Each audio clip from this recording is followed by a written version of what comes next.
Hi everybody, sorry that I can't be with you today. We are starting our new unit today, so I wanted to do a video lesson, that way we could still get moving with it. Like I mentioned on Friday, our reading part of our unit is about the hero's journey. That's the theme for our unit that we'll be exploring through all of the books we read. That includes the read aloud we've already started, which is The False Prince, and as well as all the book group books that you have the option of reading that I will talk about in just a minute.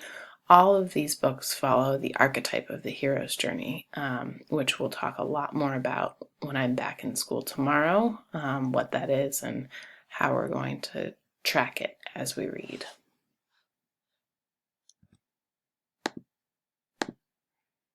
So the first book group option, and I'm going in order of easiest to hardest as I have done in the past. This one's called Mr. Tuckett by Gary Paulsen. So this is historical fiction / adventure. It's a level T. It's 166 pages, and I believe it's the shortest book option, and it is part of a series. So this book is about 14-year-old Francis Tuckett, who's heading west on the Oregon Trail with his family by wagon train. When he receives a rifle for his birthday, he's thrilled that he's being treated like an adult. But Francis lags behind to practice shooting and is captured by Pawnees. It will take wild horses, hostile tribes, and a mysterious one-armed mountain man named Mr. Grimes to help Francis become the man who will be called Mr. Tuckett. This is a great book if you're not someone that typically likes fantasy. This is the only book. Well, no, that's not true. There's one other book in the options that's not fantasy. So if you don't really love fantasy typically, but you like historical fiction or adventure, this could definitely be a good choice for you. The story moves pretty quickly, and it's definitely got a lot of action and other fun stuff going on with it. Gary Paulsen's written lots of other survival adventure books like Hatchet and Brian's Song, so if you've ever read any of his other things and liked it, then you would definitely like this as well. Next up is our first fantasy book. It's called The Book of Three by Lloyd Alexander. It's a level U. It's slightly harder. It's 186 pages, slightly longer, and it is part of a series. I believe there are 5 books in this series. And it's a classic. It's been around for quite a while, but it's very good. It's definitely one of my favorite fantasy series. So it's about Taran is bored with assistant keeper duties, even though his charge is none other than Henwen, Predane's only oracular pig. Oracular meaning she can predict the future. He'd rather be doing something more heroic, like making swords and learning to use them.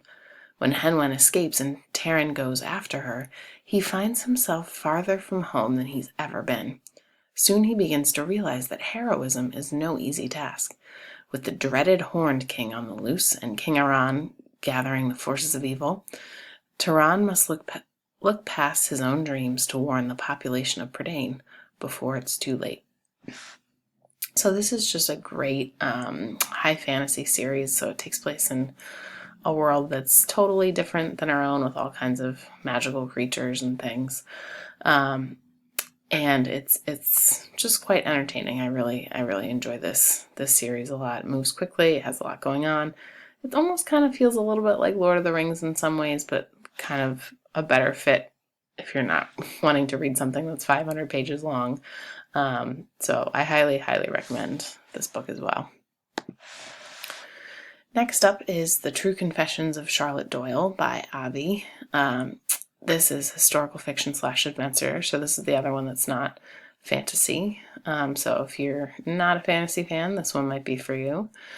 It's a level V, so again, going a step up. And it's a little longer, again, at 221 pages. It's not part of a series, so it's standalone.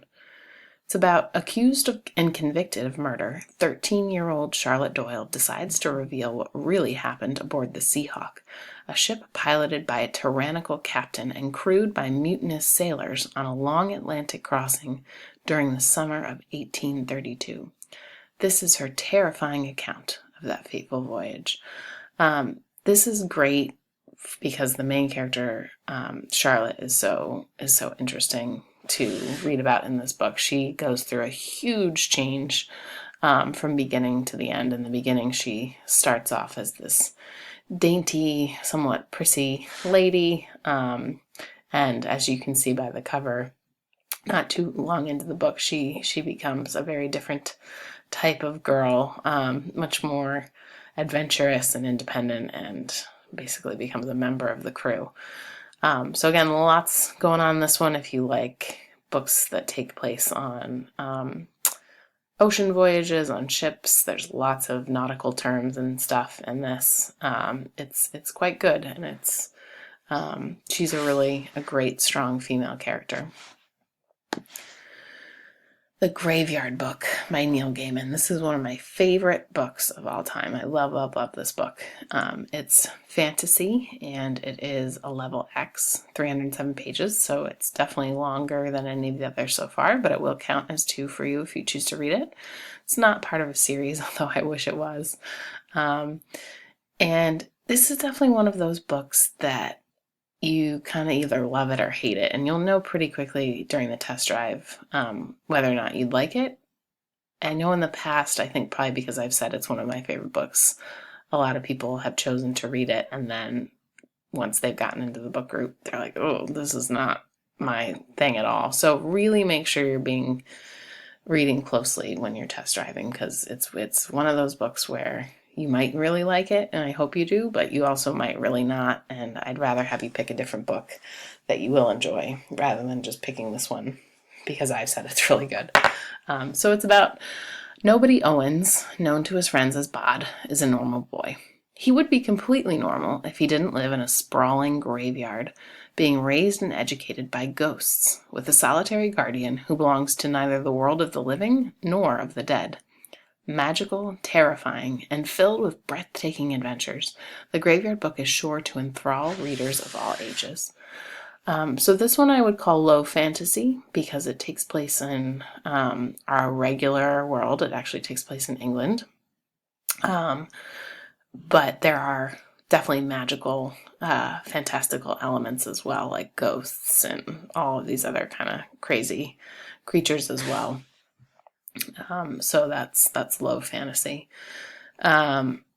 It's interesting because it's there's lots of time jumps between chapters. So it'll start off when Bod is just a baby, and then it'll have a long chapter about that, and then there will be a big time jump and he'll be 6 years old, and then another big time jump and he'll be 9.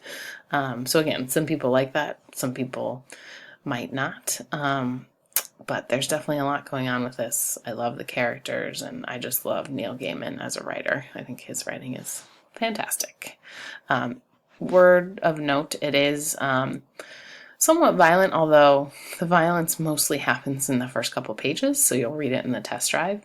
That's probably the most violent part of the book. Everything else is relatively tame after that, but just if you are not into violence at all, then you might not want to even test drive this one because it does start off with a pretty graphic scene. And last up we have Oversea Under Stone by Susan Cooper. This is from the series called The Dark is Rising sequence, and this is the first book. It's fantasy. It's level Y, so it's the hardest of the bunch. It's only 195 pages, but that's a little bit deceiving because it does have pretty small print. So if you choose to test drive it, you'll definitely want to kind of check that out and make sure that it's not too small for you. It is part of a series, and actually this is one of those series where the books get better as you go along. So I really like this first one, but I think it's either the second or the third in the series that actually won the Newbery Award that year. So it's kind of unusual in that every book that she wrote in the series just got better and better as it goes on.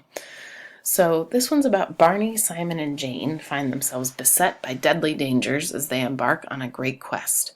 Having found a crumbling parchment map, they begin their search for ancient treasure linked to King Arthur.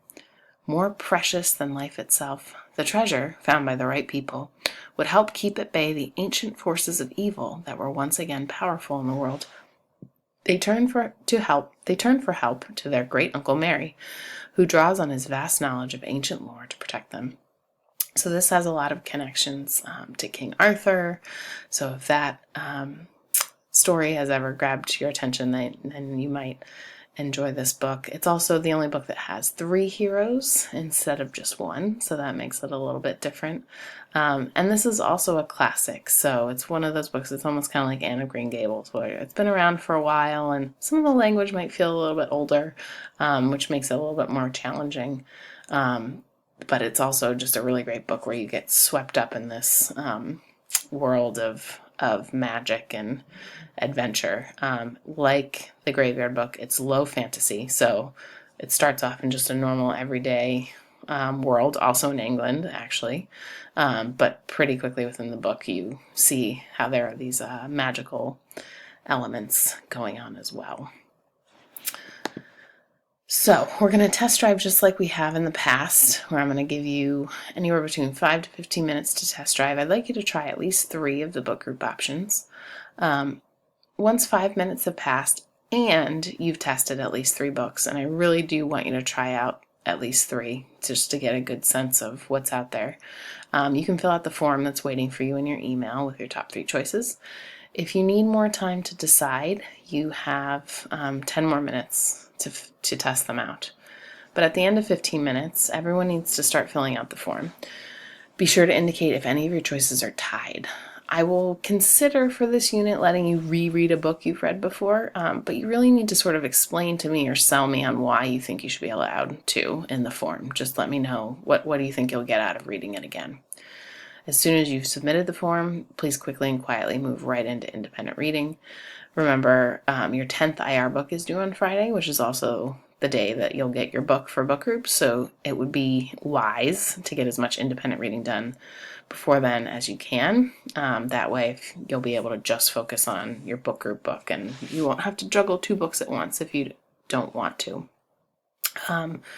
Once you've finished this video, the books are around the room. They're in order, the same order that I introduced them. So Mr. Tuckett is on the table by the back right window. What comes next? Book of 3 is on the back counter by the left-hand window. Charlotte Doyle is on my horseshoe table. Graveyard Book is in the back, is in the corner, where the bookshelf is when you enter the room on the left, and Oversea Understone is on the circle table by the door. As always, please make sure you neatly pile up the books when you are finished with them. Test driving time should be very quiet because you're just reading. If you have a question, email me. I'm happy to answer. I should be checking my email regularly throughout the day. Please wait for 5 minutes to pass. I'm going to see if I can get the sub to time 5 minutes so you know. Please wait for the timer to go off before you then move on to filling out the form. And you should hopefully have a really good chunk of time after that to get some good reading done. See you tomorrow.